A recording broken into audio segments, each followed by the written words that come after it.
Kuwait ജനത ഇന്ന് polling ബൂത്തിലേക്ക് 18ാമത് ദേശീയ അസംബ്ലിയിലേക്കുള്ള അംഗങ്ങളെ കണ്ടെത്താനുള്ള വോട്ടെടുപ്പാണ് ഇന്ന് നടക്കുന്നത്. കുവൈറ്റിൽ നിന്നും ഞങ്ങളുടെ പ്രതിനിധി ഗിരീഷ് ഒറ്റപ്പാലം ടെലിഫോണിൽ ചേരുന്നു.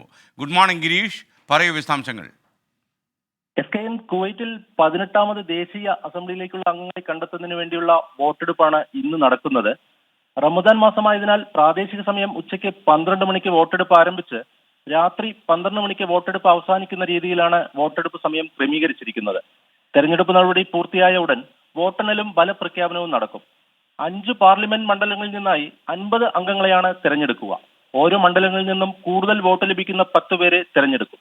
തെരഞ്ഞെടുപ്പിൽ മത്സരിക്കുന്നതിനായി 300-ലധികം പേർ നാമനിർദ്ദേശ പത്രിക സമർപ്പിച്ചിരുന്നുവെങ്കിലും ചിലർ മത്സരത്തിൽ നിന്ന് പിൻവാങ്ങുകയും ചിലരുടെ അപേക്ഷ നിരസിക്കുകയും ചെയ്തതിനാൽ നിലവിലാകെ 200 പേരാണ് മത്സര രംഗത്തുള്ളത്. 4,59,048 പുരുഷ വോട്ടർമാരും 4,28,785 സ്ത്രീകളും ഉൾപ്പെടെ ആകെ 8,34,733 സമ്മതിദായകരാണ് ഔദ്യോഗിക കണക്ക് പ്രകാരം കുവൈറ്റിലുള്ളത്.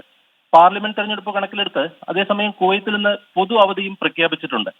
അതോടൊപ്പം റമദാൻ അവസാന 10 പ്രമാണിച്ച് ഷെയ്ഖ് അമീർ മിഷാൽ അൽ അഹമ്മദ് അൽ സബാഹ് നടത്തിയ പ്രഭാഷണത്തിൽ പാർലമെന്റ് തെരഞ്ഞെടുപ്പ് വളരെ ഗൗരവത്തോടെ കാണണമെന്നും ഏറ്റവും അർഹരായവരെ തെരഞ്ഞെടുക്കാൻ വോട്ടർമാർ ജാഗ്രത കാണിക്കണമെന്നും അദ്ദേഹം ഓർമ്മിപ്പിച്ചിട്ടുണ്ട്. SKN.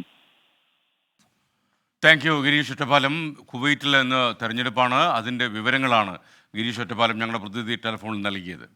ലോകത്തെവിടെയായാലും ഏത് സമയത്തും 24 വാർത്തകളും ഓഗ്മെന്റഡ് റിയാലിറ്റി പാക്കേജുകളും എക്സ്പ്ലെയിനറുകളും വിശദമായി കാണാൻ ഞങ്ങളുടെ യൂട്യൂബ് ചാനൽ നിങ്ങൾക്ക് സബ്സ്ക്രൈബ് ചെയ്യാം.